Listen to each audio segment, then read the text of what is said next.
प्रिय विद्यार्थियों, हिंदी चेतना YouTube channel में आप सभी का हार्दिक स्वागत है। मॉडल क्वेश्चन पेपर 2 में किस प्रकार के प्रश्न पूछे गए हैं, ये आज की कक्षा में हम चर्चा करते हैं। तो बच्चों, कक्षा प्रारंभ करते हैं। चलिए। तो बच्चों देखिए, फर्स्ट में निम्नलिखित प्रश्नों के लिए 4 विकल्प दिए गए हैं। उनमें से सर्वाधिक उचित विकल्प चुनकर उसके संकेताक्षर सहित पूर्ण रूप से लिखिए। संकेताक्षर माने ऑप्शन लिखना है, उसके साथ उसका उत्तर भी लिखना है आपको। पहला प्रश्न है, मिलना शब्द का प्रथम पैणार्थक क्रिया। इसका सही उत्तर है मिलाना। मिलना, मिलाना प्रथम पैणार्थक होता है, अगर द्वितीय आता है तो मिलवाना। इसका मिलना शब्द का प्रथम पैणार्थक क्रिया होता है मिलाना। दूसरा प्रश्न है, लेखक शब्द का स्त्रीलिंग रूप है लेखिका। तीसरा प्रश्न है बच्चों, विश्वास शब्द का विलोम शब्द है अविश्वास। प्रश्न संख्या 4, कहानी शब्द का बहुवचन है कहानियां।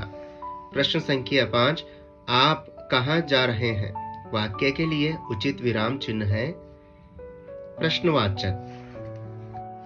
प्रश्न संख्या 6, निम्नलिखित शब्दों में से दीर्घ संधि का उदाहरण है। दीर्घ संधि का उदाहरण है समानाधिकार, समान जमा अधिकार, समानाधिकार।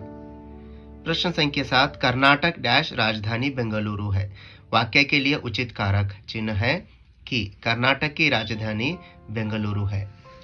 प्रश्न संख्या 8, महात्मा शब्द किस समास का उदाहरण है।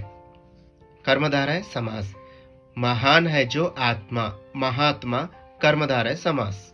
तो बच्चों आगे देखते हैं अनुरूपता।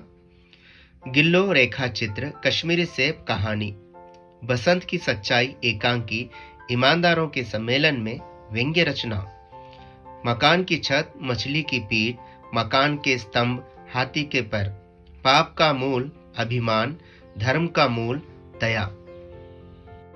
तो बच्चों थर्ड मेन एक वाक्य में उत्तर, आधुनिक पुरुष ने किस पर विजय पाई है। प्रकृति के हर एक तत्व पर आधुनिक पुरुष ने विजय पाई है।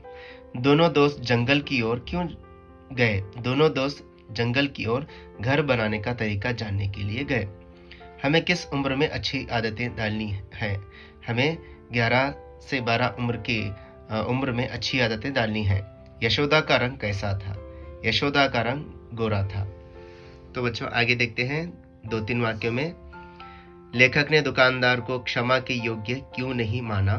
प्रश्न संख्या 8, धीरज सक्सेना को बुद्धिमान रोबोट की जरूरत क्यों थी। कलेक्टर ने बच्चों की तारीफ क्यों की। लेखक ने मंत्री को क्या समझाया। दिनकर जी के अनुसार मानव का सही परिचय क्या है। तो आप सभी जानते हैं बच्चों, दिनकर जी के अनुसार मानव का सही परिचय यहाँ है कि एक मानव दूसरे मानव से प्रेम का रिश्ता जोड़कर आपस की दूरी को मिटाता है, वही मानव का सही परिचय है। यहाँ बच्चों प्रत्येक प्रश्न के उत्तर मैं नहीं पढ़ पा रहा, तो आप अपने पुस्तक में देखकर पढ़ लीजिए। जैसे कि आप क्लास वर्क लिखे हैं, नोट्स हैं आपके पास, वो देखकर आप पढ़ सकते हैं। जैसे कि प्रश्न संख्या 22, बालकृष्ण अपनी माता से क्या क्या शिकायतें करता है। शिकायत माने कंप्लेंट। आप सभी जानते हैं बालकृष्ण अपने बड़े भाई बलराम के प्रति अपनी माँ यशोदा से कंप्लेंट यानी शिकायतें करता था। वो क्या क्या करता था बोलकर प्रश्न है। शनि का वायुमंडल किन किन गैसों से बना है, अथवा शनि के उपग्रहों के बारे में लिखिए।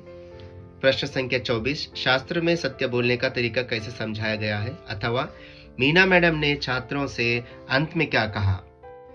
तो बच्चों प्रिय विद्यार्थियों, निम्नलिखित प्रश्नों के उत्तर 3-4 वाक्यों में उत्तर लिखिए। गिल्लू के कार्यकलाप के बारे में लिखिए। जलालुद्दीन ने अब्दुल कलाम जी को बाहरी दुनिया का बोध कैसे कराया। सोशल नेटवर्किंग एक क्रांतिकारी खोज है। इस कथन का समर्थन अपने शब्दों में लिखिए। कविता में भारत माता का स्वरूप कैसे शोभित है, मातृभूमि का स्वरूप कैसे शोभित है। इस प्रकार आपको प्रश्न पूछे जाएंगे। कवि के अनुसार मनुष्य की भौतिक साधना का वर्णन कीजिए। बचेंद्र पाल ने पहाड़ पर चढ़ने की तैयारी किस प्रकार की। कर्नाटक की शिल्पकला का वर्णन कीजिए। तो आगे देखते हैं बच्चों प्रश्न संख्या 32, निम्नलिखित दोहों का भावार्थ अपने शब्दों में लिखिए।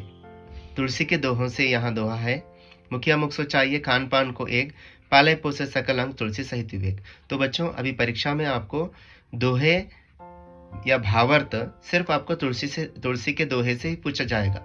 इसके अलावा दूसरी कविता से नहीं पूछा जाएगा, ये याद ध्यान रख लीजिए। तुलसी के दोहों में 5 दोहे हैं, 5 दोहों का अर्थ आपको याद रखना है। तो अनुवाद प्रश्न संख्या 33 निम्नलिखित वाक्य का अनुवाद कन्नड़ या अंग्रेजी में करना है। इस वाक्य को आपको अंग्रेजी यानी इंग्लिश अथवा कन्नड़ा में एक लैंग्वेज में अनुवाद ट्रांसलेट करना है। तो बच्चों आगे देखते हैं। 4-5 वाक्यों में प्रश्न पूछा गया है। बसंत की ईमानदारी का वर्णन कीजिए। बसंत एक ईमानदार लड़का है कैसे? अथवा पंडित राजकिशोर के मानवीय गुणों का परिचय दीजिए। तो बच्चों याद रखिए, बसंत की सच्चाई से 2 प्रश्न पूछे गए हैं। तो वैसे ही आने वाली परीक्षा के लिए बसंत की सच्चाई और कर्नाटक संपदा, गिल्लू, इंटरनेट क्रांति, ये 4 पार्ट है, मैं जो नाम बताया, ये पार्ट से आपको जो 4 अंक के प्रश्न पूछने की संभावनाएं हैं, इसलिए ध्यान से पढ़ लीजिए। तो आगे देखते हैं। प्रश्न संख्या 35 कविता पूर्ण कीजिए। असफलता एक चुनौती, से स्वीकार करो। क्या कमी रह गई देखो और सुधार करो। जब तक ना सफल हो नींद चैन को त्यागो तुम। संघर्ष का मैदान छोड़कर मत भागो तुम। कुछ किए बिना ही जय जयकार नहीं होती। कोशिश करने वालों की कभी हार नहीं होती। तो बच्चों ये कोशिश करने वालों की कभी हार नहीं होती कविता का अंतिम पैराग्राफ जो है, अंतिम भाग, जो अंतिम चंद है, उसे पढ़कर याद रख लीजिए। यही कविता आपको 4 अंक के लिए मुख्य परीक्षा में आएगी, यानी एनुअल एग्जाम के लिए यही कविता आपको कंटेस्ट करना है। तो बच्चों आगे देखते हैं। प्रश्न संख्या 36 गद्यांश है। इस गद्यांश को पढ़कर इसी पर आधारित 4 प्रश्नों के उत्तर लिखना है। गद्यांश माने पैसेज। 8th में बच्चों निबंध लेखन दिया गया है। निबंध लेखन का विषय है मोबाइल के बारे में आपको निबंध लिखना है। आधार बिंदु माने पॉइंट्स के हिसाब से ही आपको निबंध लेखन लिखना है। तो बच्चों आगे देखते हैं। आगे दूसरा है जनसंख्या की समस्या, समय का महत्व। ये 3 विषय में से एक विषय पर आप निबंध लेखन लिख सकते हैं। तो आगे है 9th में पत्र लेखन। अपनी पढ़ाई के बारे में बताते हुए पिताजी को एक पत्र लिखिए, अथवा चरित्र प्रमाण पत्र की मांग करते हुए प्रधान अध्यापक के नाम पत्र लिखिए। तो इस प्रकार पत्र लेखन लिखना है बच्चों। तो बच्चों आज की कक्षा में मैं आपको संपूर्ण जानकारी, किस प्रकार के प्रश्न पूछे गए हैं और कुछ प्रश्नों के उत्तर भी मैं बता चुका हूं। तो बच्चों ध्यान रखिए, ऐसे ही जो बाकी के विषय हैं अच्छी तरह से उन विषयों के जो मॉडल क्वेश्चन पेपर जो बोर्ड पे रिलीज किए गए हैं वेबसाइट में, जहां से कलेक्ट कर अच्छी तरह से रेफर करिए, अच्छी तरह से पढ़िए, कोशिश करिए, क्योंकि कोशिश करने वालों की कभी हार नहीं होती। तो बच्चों आज की कक्षा यहीं समाप्त करते हैं।